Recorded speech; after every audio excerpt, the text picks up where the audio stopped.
क्या बताएंगे क्वेश्चन दिया आपको। देखो हम पढ़ा रहे थे बेटा कोलवेज इलेक्ट्रोलिसिस मेथड। एक बार देख लेते हैं बेटा इसको, कोलवेज इलेक्ट्रोलिसिस मेथड देख लेते हैं क्या है बेटा। कोलवेज इलेक्ट्रोलिसिस मेथड देखते हैं इसके अंदर क्या होता है। देखो क्या लेते हैं बेटा हम यहाँ पर, ये लिया हमने CH3 C double bond O negative Na positive. इसकी रिएक्शन जो है बेटा सोडियम एसीटेट है, इसकी रिएक्शन वाटर के साथ करा दी उसने। वाटर के साथ जैसे ही वाटर के साथ रिएक्शन कराई, आपका क्या क्या बना, एक तो ये बनता है आपका alkene CH3 single bond CH3, ठीक है बेटा। एक क्या बनता है आपका CO2 भी बनता है, एक क्या बनता है आपका H2 भी बनता है, और क्या बनता है NaOH भी बनता है। बेटा इसकी मैकेनिज्म दे रखी है, बैलेंस नहीं की है बेटा मैंने ना, आपको जरूरत है बैलेंस करने की। आप बैलेंसिंग कैसे होगी वो सिखा दूंगा जरूर मैं इसमें। आपकी मैकेनिज्म दे रखी है, मैकेनिज्म आपको सीखनी है, एनसीईआरटी मैकेनिज्म दी हुई है। इलेक्ट्रोलिसिस नाम है बेटा, तो इलेक्ट्रोलाइसिस वाले काम कराएंगे हम यहाँ पर, जैसे हमने उसके अंदर कराया था इलेक्ट्रोकेमिस्ट्री के अंदर। आपके यहाँ क्या है, आपके दो इलेक्ट्रोड है, आपको दिखाई दे रहे होंगे, एक इलेक्ट्रोड ये है, एक इलेक्ट्रोड ये है आपका। एक के ऊपर पॉजिटिव चार्ज रहेगा किसी पे भी, और एक के ऊपर नेगेटिव चार्ज रहेगा, ऐसे समझिए है। इसके ऊपर कैसा चार्ज है आपका, नेगेटिव चार्ज है बेटा, और इसके ऊपर कैसा चार्ज है आपका पॉजिटिव। और बेटा इसके अंदर डाला हुआ क्या है आपने, ये डाला आपने CH3 CO नेगेटिव और Na पॉजिटिव, ये डाला बेटा आपने, ठीक है। अच्छा वाटर भी पड़ा हुआ है बेटा, किस फॉर्म में पड़ा हुआ है, H+ और OH- आयन की फॉर्म में। आप सबसे पहले बेटा हम किस पे प्रोसेस कराते हैं, एनोड पर, एनोड वाला काम कराते हैं। और एनोड पर क्या होता है आपके अगर याद हो तो ऑक्सीडेशन कराया था, ठीक है, ऑक्सीडेशन कराया था। मैं एक चीज और बता रहा हूँ बेटा, दो एनायन है आपके पास, एक एनायन ये है, एक एनायन ये है। ऑक्सीडेशन उसका होता है जो ऊपर होता है। अब बेटा हमारे पता तो है नहीं हमें किसका ऊपर है इन दोनों में, क्योंकि ये एसीटेट आयन तो हमारा आया ही नहीं था उसके अंदर जो हमने टेबल बना रखी। तो आप जनरली बस याद रखेंगे एसीटेट आयन ऊपर होगा इस इलेक्ट्रोकेमिकल सीरीज में कहीं को, इसी वजह से क्या हो रहा है यहाँ पर एसीटेट आयन का ऑक्सीडेशन हो रहा है। या कुछ भी मत ध्यान रखना, डायरेक्ट याद रखना कि एसीटेट आयन का होगा ऑक्सीडेशन, भाई खत्म बात। और ऑक्सीडेशन कैसा होता है बेटा, इलेक्ट्रॉन जब बाहर निकल जाता है, ये ऐसे समझ लो एनायन जो है एनोड पर जाएंगे, एनायन जो है एनोड पर जाएगा आपका, ठीक है, एनायन एनोड पर जाएगा। तो जब एनायन एनोड पर जाएगा वहां पर जाकर न्यूट्रल हो जाएगा। कैसे न्यूट्रल हो जाएगा बेटा, ये है इसके पास, इस ऑक्सीजन के पास 8 इलेक्ट्रॉन, एक इलेक्ट्रॉन बाहर निकल गया भाई यहाँ पर, ठीक है। जैसे ही इलेक्ट्रॉन बाहर निकल गया तो न्यूट्रल हो गया, क्या हो गया बेटा, एक इलेक्ट्रॉन शो हुआ यहाँ पर। इसका क्यों हुआ शो, देखो इस O के पास जो है ना बेटा 8 इलेक्ट्रॉन थे, काउंट कर सकते हो आप इस O के पास, कैसे 8 थे, इसके पास 6 तो खुद के थे, एक बॉन्ड की शेयरिंग कर ली थी 7, एक किसी से आ गया था, इस पर 8 हो गए थे, एक निकल गया बेटा, इसका तो 7 बचे, 7 का जो अनपेयर्ड है एक ओड नंबर है वही दिखाया बस मैंने यहाँ पर, ये मैकेनिज्म हो गई इसकी। अब आगे क्या काम होगा बेटा, देखो यहाँ पर CH3 C double bond O free radical. अब बेटा फ्री रेडिकल होमोलिटिक क्लीवेज को इंड्यूस करता है, फ्री रेडिकल की वजह से होमोलिटिक क्लीवेज होता है, इसमें 2 इलेक्ट्रॉन है, होमोलिटिक क्लीवेज होगा, एक इलेक्ट्रॉन यहाँ पर आ जाएगा, एक इलेक्ट्रॉन यहाँ पर आ जाएगा। अब बेटा ये फ्री रेडिकल को फ्री रेडिकल से मिलकर ये तो CO2 बना लेगा, ऐसे ये ऐसा था बेटा। ये एक क्या है यहाँ पर इसका, एक फ्री रेडिकल तो ये है, एक फ्री रेडिकल वहां से आया बॉन्ड में से टूट कर ये है, तो ये दोनों मिलकर एक बॉन्ड बना लेंगे तो CO2 बन जाएगा भाई, ये CO2 बन गई आपकी CO2। और क्या चीज बाहर निकली, और क्या बाहर निकल लिया बेटा, CH3 फ्री रेडिकल जो है आपका बाहर निकल रहा है। तीसरा काम क्या होगा भाई यहाँ पर, ये CH3 एक बार और होगी बेटा, ये दोनों स्टेप एक बार और होंगे, ठीक है। तो CH3 फ्री रेडिकल एक बार बना, एक बार और बन जाएगा CH3 फ्री रेडिकल, कुल मिलाकर आपकी इस तरीके से स्ट्रक्चर बन जाएगी CH3 इस तरीके से आपकी स्ट्रक्चर बनने वाली है। तो बेटा ये पूछेगा आपसे ये क्या बना आपका, ये क्या बनना है, अगर आपको दिखाई दे रहा हो ये इथेन बन रही है, क्या बन रही है, इथेन। ये क्या बन रही है आपकी, इथेन बनना है। हाँ ठीक है, माइक ऑफ करेंगे भाई प्लीज।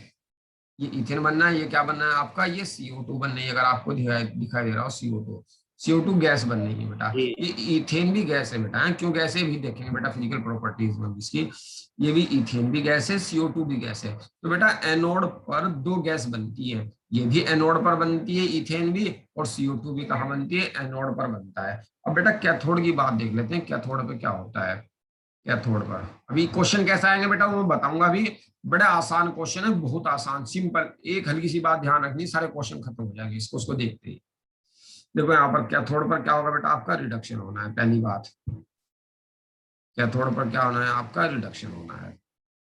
रिडक्शन किसका होगा बेटा, एक H प्लस आयन है, एक Na प्लस आयन है। इसका तो हमें पता है बेटा, रिडक्शन उसका होता है जो नीचे होता है आयन। कौन सा आयन नीचे, H प्लस आयन, तो उसी का रिडक्शन हो जाएगा। ये H प्लस आयन है बेटा, ये जो 2 इलेक्ट्रॉन थे, एक बार काम हुआ बेटा 2 इलेक्ट्रॉन निकलेंगे, क्यों, 2 CH3 बने ना आपके, तो 2 बार होगा ये काम, पहला और दूसरा, तो 2 इलेक्ट्रॉन निकलेंगे, तो 2 इलेक्ट्रॉनों को कैप्चर कर लेगा ये, और क्या बन जाएगा, H2 गैस बन जाएगी। H2 कहाँ पर बनी है। अच्छा एक चीज और है बेटा, आप सोल्यूशन में क्या चीज दिखाई दे रहा, Na प्लस आयन भी है और OH माइनस आयन भी है, तो कहीं नहीं गए, तो Na प्लस आयन ये सोल्यूशन में होगा बेटा, ये वाला काम कहाँ पर होगा, न एनोड पर न कैथोड पर, ये सोल्यूशन में होगा। Na प्लस और OH माइनस आयन मिलके NaOH बना लेगा, और NaOH कहाँ पर रहेगा आपका, सोल्यूशन के अंदर रहेगा। ठीक है, इन सोल्यूशन ध्यान रखना, सोल्यूशन के अंदर न एनोड पे न कैथोड पे। देखो क्वेश्चन क्या आएगा बेटा, मैकेनिज्म तो पूछने का नहीं आपसे, होगा मैकेनिज्म बनाओ इसकी, क्वेश्चन ऐसे पूछेगा, जितने भी क्वेश्चन बन सकते हैं सारे बता रहा हूं। जो पहले तो इस पेज में बता रहा हूँ क्या क्वेश्चन बन सकता है। इस पे ये बन सकता है बेटा, पूछ लेगा कोई सा भी एसीटेट दे देगा आपको, यहाँ पर मैंने तो सोडियम एसीटेट दिया, वो कोई सा भी दे सकता है। ठीक है, कोई सा भी एसीटेट, यानी कि एक CH3 भी लगा हुआ हो सकता है यहाँ। ठीक है, 2 CH3 भी, 3 भी, 4 भी, कुछ भी दे सकता है भाई, उसकी मर्जी है। एक तो ये पूछेगा, बताइए बेटा कि एनोड पर कौन सी गैस बन रही है, कौन कौन सी। CO2 तो बेटा हमेशा बनेगी, ध्यान रखना, ये CO2 तो हमेशा बनने वाली है, एनोड पर बनेगी।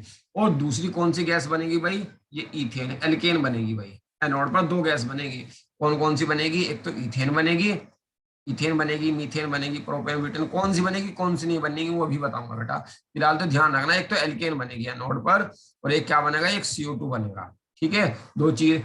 H2 कहां पर बनेगी, एक कैथोड पर, देखो ये कैथोड पर बनाई मैंने H2 पर, और NaOH कहां पर बनेगा, सॉल्यूशन में। आपसे वो यूं पूछेगा बेटा, ये क्वेश्चन पहले भी आया हुआ है आपका, ये पूछता है एनोड पर कौन कौन सी गैस बन रही है और कैथोड पर कौन सी गैस बन रही है। ध्यान रखेंगे, एनोड पर कौन सी गैस बनेगी, CO2 तो बननी है हमेशा एनोड पर, और दूसरी एल्केन जो बनने वाली है वो भी एनोड पर ही बनेगी।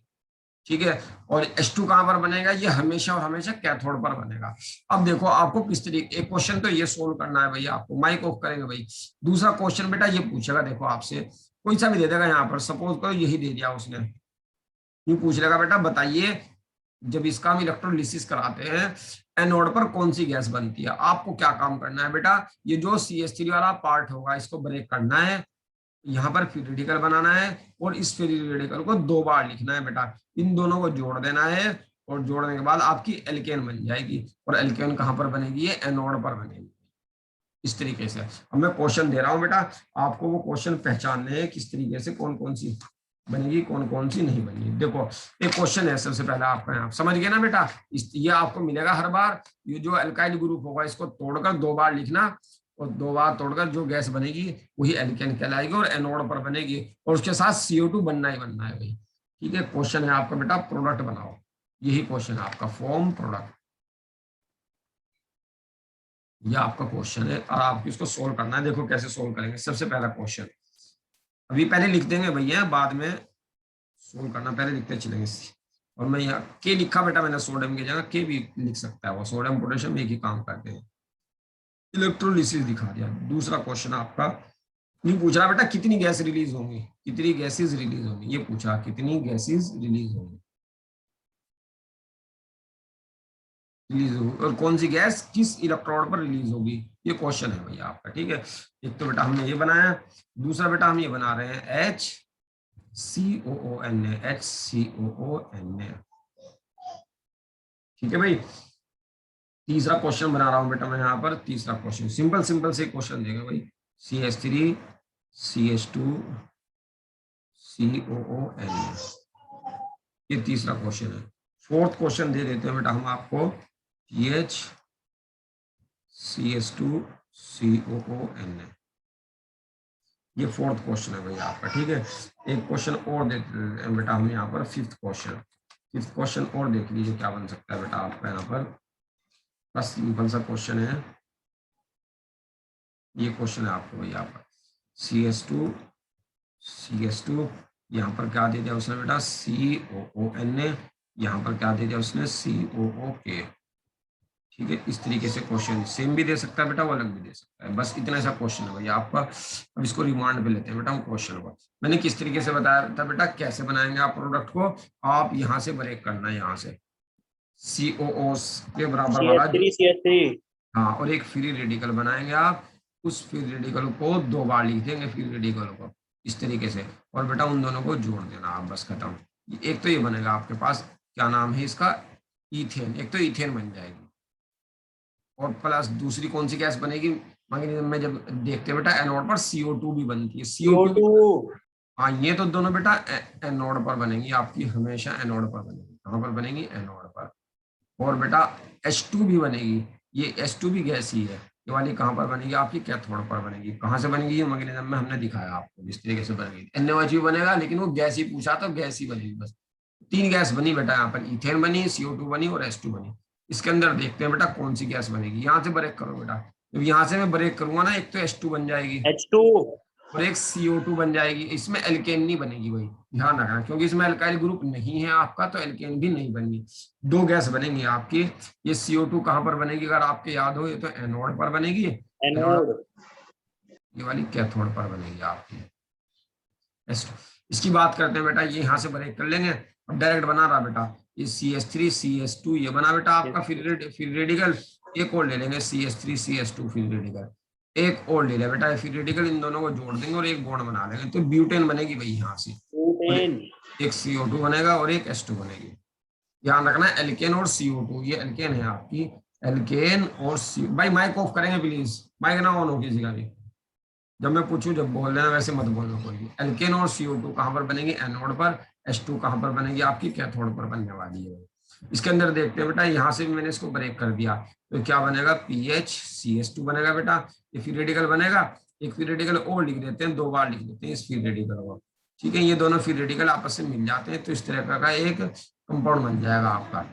और क्या बनेगा बेटा, यहाँ पर H2 भी बनने वाली है आपकी बेटा, H2, ठीक है, 2 बनेंगी। और क्या बनेगा, CO2 भी बनेगी आपकी इस तरीके से। इसको कैसे लिखेंगे बेटा, क्या यहाँ नाम से, होगा इसका, PHCH2 का भाई नाम नहीं हमें पता, नाम आपको याद रखना है इसका नाम। IUPAC ने बना के देख लेना सर क्या होगा, यहाँ से तोड़ दो भाई, इसका क्या है, यहाँ से देख लो इसको क्या बना, अभी बता रहा बेटा मैं नाम, 1 सेकंड रुको, अभी IUPAC बना के देखेंगे, वहां देखेंगे क्या है इसका। इसको देख लेते हैं बेटा, ये ऐसा बन जाएगा बेटा, 1,2 डाइफिनाइल इथेन बन जाएगा इसका नाम, ठीक है। नहीं हो गया, बन गया रहने दो। 1,2 डाइफिनाइल इथेन, ठीक है, ऐसे IUPAC देख लेना, समझ में आया क्या है। यहाँ से देख लो, इसको यहाँ से ब्रेक करो, इसको हाँ यहाँ बना से, लिया। हाँ इसको यहाँ से ब्रेक करो, इसको यहाँ से, ऐसे बन जाएगा बेटा। जब ये यहाँ से बन गया, एक फ्री रेडिकल बेटा ये बनेगा आपका, और एक फ्री रेडिकल ये बनेगा, और दोनों फ्री रेडिकल आपस में मिल जाएंगे, तो इसमें बेटा एल्केन ना बनकर एल्कीन बन गई। ध्यान रखना, एल्कीन भी बन जाती है इस मेथड में, सही है। तो एल्कीन बन जाएगी, एल्कीन के बनाने के मेथड में भी आएगा, याद रखना भाई, ये कोल्बी इलेक्ट्रोलिसिस मेथड एल्कीन के बनाने में भी आएगा, तो एल्कीन भी बन जाती है। एल्कीन बनी है आपकी, क्या बनी है, एल्कीन।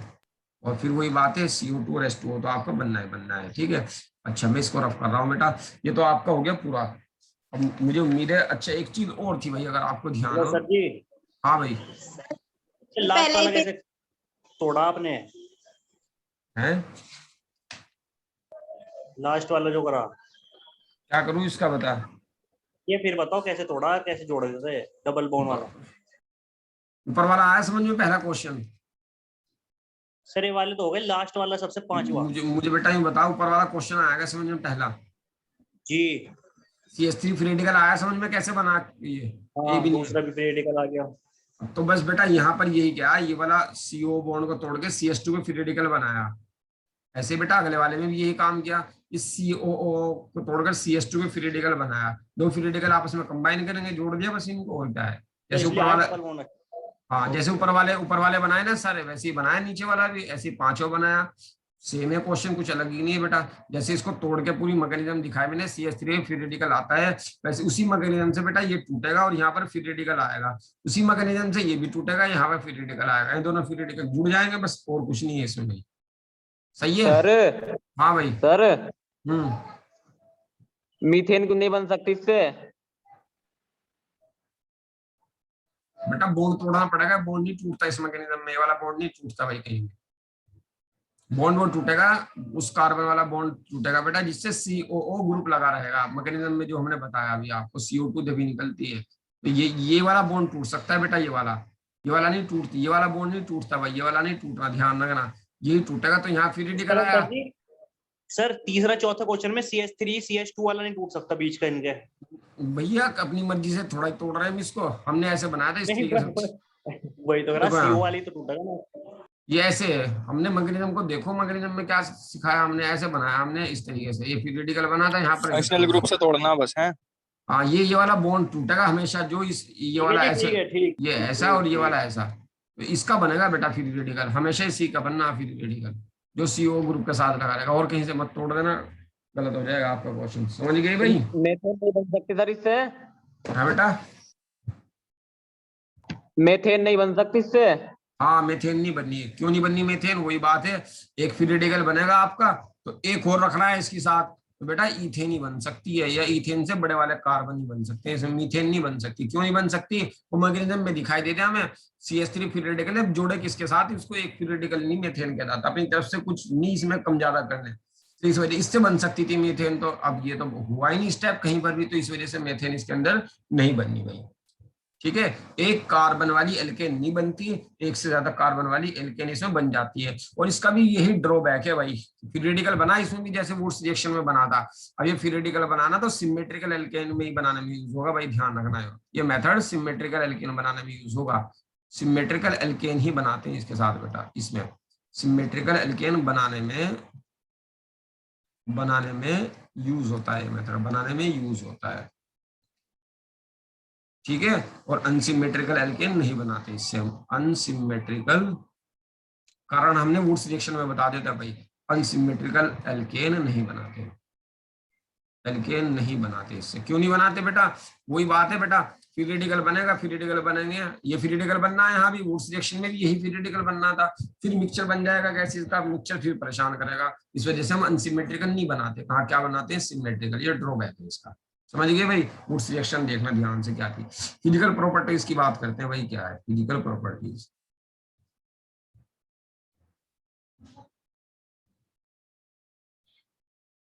फिजिकल प्रॉपर्टीज में बेटा इसकी क्या कह रहा है बेटा, ये एल्केन है, एक एल्केन लिख रहा हूं मैं, कोई सी भी एक एल्केन, ये लिख देते हैं बेटा एल्केन। कार्बन और हाइड्रोजन की इलेक्ट्रोनेगेटिविटी में बहुत कम डिफरेंस होता है। कैसा डिफरेंस होता है? बहुत कम डिफरेंस मानते हैं बेटा, इसकी वजह से इसको क्या बोलते हैं? नॉन पोलर, कोई पोलर पोल नहीं बनता है यहाँ। क्यों नहीं बना? क्योंकि लगभग इनकी इलेक्ट्रोनेगेटिविटी लगभग सेम होती है, बिल्कुल सेम तो नहीं होती, एग्जैक्ट 1 की 2.1 होती है, 1 की 2.5 होती है, ऐसे होती है, या आपकी हाइड्रोजन की है या आपकी कार्बन की है, तो बेटा लगभग सेम सी है। जब बेटा लगभग सेम है तो इनमें पोलरिटी नहीं पाई जानी। पोलरिटी का मतलब ये कह रहा बेटा ये कि यहाँ पर निगेटिव और पॉजिटिव चार्ज डेवलप नहीं होना, जब निगेटिव पॉजिटिव चार्ज डेवलप नहीं होना तो ये पोलर नहीं होना, ये कैसा होगा आपका? Non polar. एक बात तो ये ध्यान रखेंगे, कैसा होता है आपका? एल्केन जो होती है आपकी नॉन पोलर होती है भाई, पहली चीज तो यही ध्यान रखेंगे। और जब बेटा नॉन पोलर होंगी ना, एक लाइन ये लिखना, एक कॉन्सेप्ट ये भी होता है लाइक डिसोल्व लाइक, हमने ये सिखा रखा भाई आपको, लाइक डिसोल्व लाइक, यानी कि बेटा नॉन पोलर है ना बेटा, तो नॉन पोलर के साथ ही डिसोल्व होगा है। ठीक है, नॉन पोलर है तो नॉन पोलर में ही डिसोल्व होगा। ऑयल जो होते हैं आपके, ऑयल हो गया, ग्रीस हो गया है, या हाइड्रोकार्बन हो गया आपके, ये हाइड्रोकार्बन तो ऊपर ही बता दिया मैंने, ये सब क्या होते हैं बेटा? इस ऑयल में भी हाइड्रोकार्बन होता है, ग्रीस में भी हाइड्रोकार्बन होता है, ये सब जो होते हैं सब के सब नॉन पोलर होते हैं। नॉन पोलर तो बेटा सब एक दूसरे के अंदर घुल जाते हैं, नॉन पोलर के अंदर घुलेगा, डिसोल्व होगा, पोलर के अंदर डिसोल्व होगा। याद रखना भाई ये वाली बात हमारी, like dissolve. Carbon non polar होंगे क्या? हाँ हाँ ठीक है भाई, ऑयल भी ग्रीस भी, ऑयल में भी हाइड्रोकार्बन होता है, ग्रीस में भी हाइड्रोकार्बन होता है, सब क्या होते हैं? Non polar.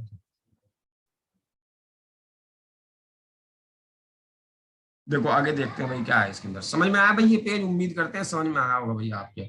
अब आगे बेटा देखो क्या कह रहा है, एक चीज सुनो मुझे यहाँ पर, एक चीज बताओ, CH3 है, सॉरी CH3 लेके भाई क्या ले लेते हैं हम यहाँ पर? CH4 ले लेते हैं, CH4, ये CH4 है बेटा, एक ये कंटेनर है आपका, एक कंटेनर, इसमें गैस है CH4 की, छोटे छोटे पार्टिकल, ये एक CH4 है भाई, इतना सा पार्टिकल, ठीक है, ये CH4 है। तो ये बताओ बेटा, सबसे छोटा हाइड्रोकार्बन है, जब सबसे छोटा हाइड्रोकार्बन है, क्या इनके बीच कोई अट्रैक्टिव फोर्स लगेगा? क्या इनके बीच लगेगा बेटा अट्रैक्टिव फोर्स? लेकिन हाँ वंडरवाल फोर्स, हाँ बहुत कम लगेगा, वेरी गुड, वेरी लो लगेगा बेटा, very low. Very low force of attraction लगेगा भाई, force of attraction, FOA, force of attraction, इसको क्या बोलते हैं, वैन डर वाल फोर्स ऑफ अट्रैक्शन। बहुत कम लगेगा बेटा। जब इनके बीच बहुत कम लगने वाला है ना अट्रैक्टिव फोर्स, तो एक दूसरे को खींच नहीं पाने हैं पास पास, तो दूर दूर ही रहेंगे। तो जब पार्टिकल दूर दूर होते हैं तो बेटा वो गैस होता है, और पार्टिकल पास पास आते हैं तो वो लिक्विड बन जाता है, पार्टिकल और पास पास आते हैं तो वो सॉलिड बन जाता है। मैंने कहा इन पार्टिकल के बीच अट्रैक्शन जो लग रहा है बहुत कम लग रहा, क्यों? क्योंकि वैन डर वाल फोर्स जो है ना बेटा, अगर आपके याद हो, मॉलिक्यूलर मास के ऊपर डिपेंड करता है। फोर्स ऑफ अट्रैक्शन इसके ऊपर डिपेंड करेगा, मॉलिक्यूलर मास के ऊपर।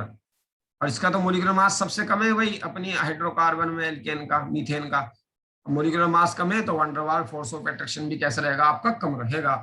जब ये कम रहेगा तो मॉलिक्यूल पास पास नहीं आने भाई, दूर दूर रहेंगे, जिसकी वजह से गैस में दिखाई देगा। तो बेटा ये हो या C2H6 हो है, या C3H8 हो, कार्बन 1 से लेकर कार्बन 4 तक, या C4H कितना बन जाएगा 10 हो, ये इन सब में बेटा सब गैसेस फॉर्म में मिलेंगे। आप याद रखना बस, अब आपको क्या, कार्बन 1 से लेकर कार्बन 4 तक की जितनी भी गैसेस होंगी यही होंगी, गैस चारों ये सब गैसेस फॉर्म में मिलेंगी भाई। क्यों मिल रही है गैसियस फॉर्म में? क्योंकि इनका मॉलिक्यूलर मास कम है, कम होने की वजह से वैन डर वाल फोर्स ऑफ अट्रैक्शन भी कम है, जिसकी वजह से ये मॉलिक्यूल जो रहेंगे पास पास नहीं आ पाने, दूर दूर रहेंगे, तो गैसियस फॉर्म मिलेगी भाई।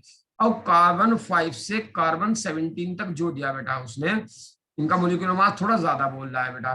जब ये ज्यादा बोल रहा है तो इनके बीच फोर्स ऑफ अट्रैक्शन भी थोड़ा ज्यादा लगेगा, जब ज्यादा लगेगा तो लिक्विड फॉर्म में मिलेगी। और कार्बन 18 से आगे तक है, नेक्स्ट तक जितनी भी आएंगी वो सब किस फॉर्म में मिलेंगी, हाइड्रोकार्बन आपकी सॉलिड फॉर्म में मिलेंगी। क्यों बोल रहे बेटा उन सॉलिड, उनको हम सॉलिड, क्योंकि मॉलिक्यूलर मास ज्यादा हो जाएगा, फोर्स ऑफ अट्रैक्शन, हाँ ज्यादा अट्रैक्शन हो जाएगा, मॉलिक्यूल पास पास आ जाएंगे तो सॉलिड। ये याद रखना भाई, आपको लाइन है, ये लाइन, एक लाइन ये, एक लाइन ये, और एक लाइन ये। 1 से 4 तक क्या मिलती है गैसेस, क्यों मिली हमने बताया, वैन डर वाल फोर्स ऑफ अट्रैक्शन। 5 से 17 तक लिक्विड वाले होते हैं। अगर मैं एक क्वेश्चन देने लगूं बेटा, ये C6H14 ये दे दिया मैंने हाइड्रोकार्बन, ये सॉलिड है, लिक्विड है, गैस है? लिक्विड लिक्विड लिक्विड होगी सर बेटा। लिक्विड है, हाँ क्योंकि ये रीजन है भाई इसका, क्योंकि क्या हुआ भाई इसमें, इसमें हाँ, C5 C17 के बीच। बस बस भाई यही बात है। ठीक है, अब रफ कर रहा हूँ बेटा मैं इसको। एक चीज और बेटा याद रखना आपको इनका, हाँ बेटा कलरलेस होगी, कोई कलर, क्या कह रहे हो भाई दीन? कुछ नहीं सर, पढ़ाओ। चलो, एक ऑर्डर लेस होगा बेटा, ऑर्डर भी नहीं आनी इनमें, याद रखना जनरली है, काम आ जाता है कहीं ना कहीं। तो आपने इनऑर्गेनिक में क्वेश्चन पढ़े होंगे कि कलरलेस कंपाउंड बना, व्हाइट पिगमेंट वाला कंपाउंड बना, ब्लैक कलर का कंपाउंड बना, बताओ क्या बना, 4-5 रिएक्शन एक साथ देता है। तो बेटा वहां से पता लग जाता है, ध्यान रखना, ये हेल्प कर सकता है वहां क्वेश्चन में आपकी। कलरलेस कंपाउंड क्या होता है, हाइड्रोकार्बन, ये कलरलेस। ठीक है, थोड़ा हिंट मिल सकता है आपको इससे। और क्या रहा बेटा, सोल्यूबिलिटी की बात कर रहा है। सोल्यूबिलिटी तो बताई दी मैंने, हाइड्रोकार्बन क्या वाटर में सोल्यूबल होंगी का नहीं होनी बेटा। वाटर का फॉर्मूला ये होता है आपका, क्यों नहीं होनी, देखो इसके ऊपर कैसा चार्ज आता है, निगेटिव, इसके ऊपर पॉजिटिव, ये तो बेटा पोलर है। और हाइड्रोकार्बन कैसी है आपकी, हाइड्रोकार्बन अभी हमने देखा, हाइड्रोकार्बन कैसी होती है आपकी, नॉन पोलर। तो बेटा नॉन पोलर पोलर में घुलता नहीं, पोलर पोलर में घुलता है, नॉन पोलर नॉन पोलर में। तो ये पता लगा हमें यहाँ से कि हाइड्रोकार्बन वाटर के अंदर डिसोल्व नहीं होनी। ठीक है, वाटर के अंदर डिसोल्व नहीं होनी, ये बात ध्यान रखिए।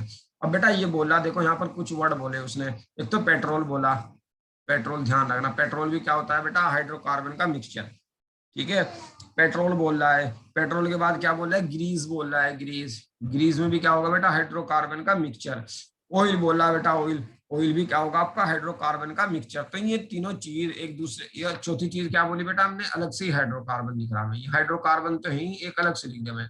तो ये सारी, ये चारों एक दूसरे के अंदर डिसोल्व होंगी, क्यों, क्योंकि ये चारों कौन कौन सी बेटा, पेट्रोल भी हाइड्रोकार्बन का मिक्सचर, गैसेस ग्रीस भी हाइड्रोकार्बन का मिक्सचर, ऑयल भी हाइड्रोकार्बन का मिक्सचर, ये तो है ही हाइड्रोकार्बन। ये सारी नॉन पोलर नेचर की है, नॉन पोलर में डिसोल्व हो जाता है बेटा, ध्यान रखना। क्यों है बेटा नॉन पोलर नेचर की, हल्का सा हिंट दे रहा हूं, देखो यहाँ पर ये CH3 CH2H लिख दिया बेटा। जब बेटा इस ग्रुप की स्टडी की गई है ना, अभी रीजन तो बताया था मैंने, थोड़ा सा और बता रहा, जब इस ग्रुप की स्टडी की गई, इसको अल्काइल ग्रुप बोला। और ये बेटा ये जो होता है, ये होता है आपका हाइड्रोफोबिक नेचर का, हाइड्रोफोबिक नेचर का होता है भाई ये वाला ग्रुप। हाइड्रोफोबिक का मतलब वाटर से दूर भागेगा। ये अल्काइल ग्रुप जो होता है हाइड्रो, वाटर से दूर भागने का मतलब वाटर के साथ अट्रैक्शन नहीं लगा। Water heating. वाटर के साथ क्यों नहीं लगा इसने अट्रैक्शन? क्योंकि इस पे पोल है ही नहीं कोई, और वाटर पे पोल था। वही बात है बेटा, पोल पोल के साथ अट्रैक्शन लगाएगा। अब इस पे पोल है ही नहीं तो कोई रिएक्शन नहीं होनी, यहाँ इसके और इसके बीच कोई रिएक्शन नहीं होनी, तो बस दूर ही रहेगा। इससे कहना है तू दूर मैं दूर, तू अपने घर खुश मैं अपने घर खुश। तो इसमें अल्काइल ग्रुप जो होता है हाइड्रोफोबिक नेचर का होता है, दूर ही रहता है, बस इससे पास नहीं आता है इसके। ठीक है, ये बात है भाई। अच्छा आगे क्या देखते हैं भाई, याद रखेंगे भाई हम। ठीक है, लाइक डिसोल्व, लाइक का कॉन्सेप्ट क्या, पोलर पोलर के अंदर डिसोल्व रहेगा और नॉन पोलर नॉन पोलर के अंदर डिसोल्व रहेगा, पहली चीज। अब बेटा बॉइलिंग पॉइंट की बात कर रहा है, देखो बॉइलिंग पॉइंट देख लेते हैं क्या कह रहा है बॉइलिंग पॉइंट। बॉइलिंग पॉइंट कैसे देखेंगे बेटा, पहली बात तो ध्यान रखना इस, देखो फिर बता रहा हूँ जरा, बॉइलिंग पॉइंट हमारा पहले भी रुका हुआ है। बॉइलिंग पॉइंट मैंने कहा था डिटेल में बताऊंगा। बॉइलिंग पॉइंट और मेल्टिंग पॉइंट इनऑर्गेनिक के अंदर सभी के अंदर आते हैं भाई, एस ब्लॉक में, पी में, और बहुत सभी कंपाउंड के अलग अलग। और बेटा ये मेल्टिंग पॉइंट बॉइलिंग पॉइंट कहीं तो किसी फैक्टर के ऊपर डिपेंड करता है, कहीं किसी फैक्टर के ऊपर डिपेंड करता है। एक लेक्चर में बेटा मैं कोशिश करूंगा मोस्टली सारा बॉइलिंग पॉइंट कभी किसी दिन आपको पढ़ा दूं, वहां काफी हद तक, सारी तो नहीं है कि 100%, कुछ डाउट तब भी रह जाएंगे, एक्सेप्शन होंगे जो, लेकिन mostly boiling point melting point का आपके क्वेश्चन इजीली सोल्व हो जाएंगे। वो अलग से लेक्चर में सेंड करूंगा। अब क्यों बता रहा हूं मैं ये बात, देखो यहाँ तो बॉइलिंग पॉइंट जो होगा ना बेटा आपका मोलर मास के ऊपर डिपेंड कर जाएगा, और कहीं बेटा नहीं करेगा, कहीं मोलर मास के इनवर्सली हो जाता है, कहीं कहीं पे डिपेंड करता है, कहीं कहीं पे डिपेंड करता है। इसमें आपको कंफ्यूजन रह सकता है, तो मैं बेटा वो जो एक लेक्चर बनाऊंगा उसमें ध्यान देखेंगे आप, पूरी इनऑर्गेनिक का एक साथ बना दो, मेल्टिंग पॉइंट और बॉइलिंग पॉइंट का। फिलहाल यहाँ की बात करते हैं क्या है। देखो बॉइलिंग पॉइंट दिया है, बॉइलिंग पॉइंट बेटा क्या होगा, बॉइलिंग पॉइंट यहाँ पर मोलिकुलर मास के डायरेक्टली प्रोपोर्शनल होगा। ध्यान रखिए बेटा, मोलिकुलर मास के डायरेक्टली प्रोपोर्शनल। अगर बेटा कोई चीज है बेटा, आप ये मास है कितना सा है, कितना बड़ा है, आप यहाँ से हीट दें इसको, यहाँ से हीट दें, तो बेटा कौन सा ऊपर उठेगा, वेपर बनानी है मैं इनकी दोनों की, जल्दी कौन सा जाएगा बेटा, ये भागेगा जल्दी, छोटा वाला। ये देर से भागेगा, क्यों भागा, वजन ज्यादा था, ज्यादा हीट देनी पड़ी। तो वही बात है बेटा, ज्यादा गर्म करना पड़ेगा अगर मोलिकुलर मास ज्यादा होगा, वही लिखा मैंने, मोलिकुलर मास ज्यादा तो बॉइलिंग पॉइंट भी ज्यादा। ठीक है, बस इतनी सी बात है बेटा। अब देखते हैं बेटा एक चीज हो रहा है, टेम्परेचर ही होता है बेटा, बॉइलिंग पॉइंट क्या होता है, एक तरह का टेम्परेचर। अगर आपके याद हो, टेम्परेचर जो है किसके ऊपर डिपेंड करता है, चलो बॉइलिंग पॉइंट की बात करता हूँ बेटा। बॉइलिंग पॉइंट सरफेस एरिया के डायरेक्टली प्रोपोर्शनल होगा, सरफेस एरिया ऑफ मॉलिक्यूल के डायरेक्टली प्रोपोर्शनल ऑफ मॉलिक्यूल। कि क्या होता है आपका ये डायरेक्टली प्रोपोर्शनल, कैसे होगा देखते हैं भाई।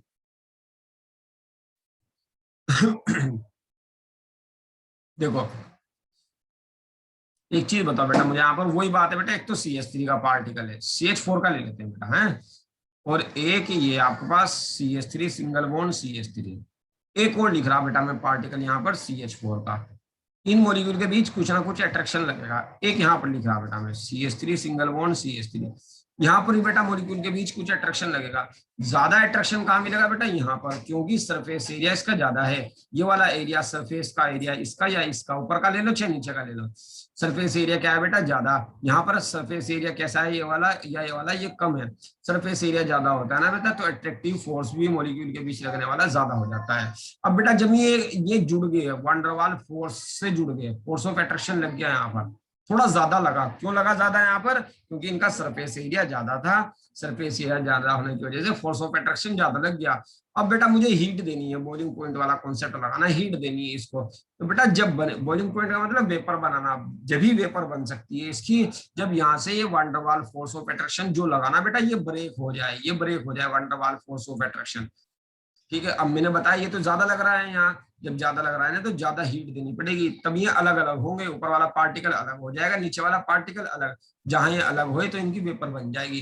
वेपर में अलग अलग पार्टिकल ही जाते हैं, ध्यान रखना, जुड़े हुए पार्टिकल नहीं जाते हैं, एक आधे एक्सेप्शन को छोड़कर, एसिटिक एसिड के एक्सेप्शन को छोड़कर, कार्बोक्सिलिक एसिड वाले एक्सेप्शन को छोड़कर ध्यान रखना, वेपर में कौन जाते हैं, अलग अलग पार्टिकल जाते हैं आपके। ये पार्टिकल आपका अलग जाता है, ये अलग अलग कब हो सकते हैं बेटा, जब इनके बीच का फोर्स ऑफ अट्रैक्शन टूटे। कब टूटेगा, जब हम हीट देंगे, यहाँ फोर्स ऑफ अट्रैक्शन ज्यादा तो हीट ज्यादा, ये सरफेस एरिया वाला कॉन्सेप्ट है। अगर सरफेस एरिया ज्यादा होगा तो फोर्स ऑफ अट्रैक्शन ज्यादा लगेगा, तो बॉइलिंग पॉइंट भी ज्यादा रहेगा आपका, ये बात ध्यान रखेंगे मुझे। ठीक है, इतनी सी बात है। क्या बोला हमने, बॉइलिंग पॉइंट किसके ऊपर डिपेंड करेगा? एक तो बताया बेटा मैंने मॉलिक्यूलर मास के ऊपर, मॉलिक्यूलर मास। एक बॉइलिंग पॉइंट साइज किसके? है सभी साइज पे। हाँ हाँ, साइज नहीं है भाई यहाँ पर, सरफेस एरिया बोल रहा हूँ, वो सर साइज। हाँ हाँ बेटा, सरफेस एरिया साइज नहीं है वो, ठीक है। Size matters. हाँ हाँ, सरफेस एरिया साइज। ये देखो, ये इंपोर्टेंट क्वेश्चन है भाई जो मैं बता रहा, ये आया हुआ क्वेश्चन है। एक पेंटेन लिख दी बेटा उसने आप। चलो एक क्वेश्चन दे रहा है, CH4 C2H6 C3H8 C4H12 C4H10 C5H12, इनमें पूछा है बेटा सरफेस एरिया किसका ज्यादा होगा, ठीक है। इसका नंबर सरफेस एरिया नहीं पूछ रहा भाई, बॉइलिंग पॉइंट पूछ रहा है बेटा किसका ज्यादा होगा। इसका सबसे ज्यादा, इसका इसका उससे भी ज्यादा, इसका उससे भी ज्यादा, इसका उससे भी ज्यादा, और अलग इसका, रखता था। हाँ इसका सबसे ज्यादा। क्यों? क्योंकि बेटा मॉलिक्यूलर मास भी साइज ज्यादा है बड़ा है इसका। हाँ, मॉलिक्यूलर मास भी ज्यादा है इसका, सरफेस का एरिया भी ज्यादा है, दोनों चीज ज्यादा है इसका।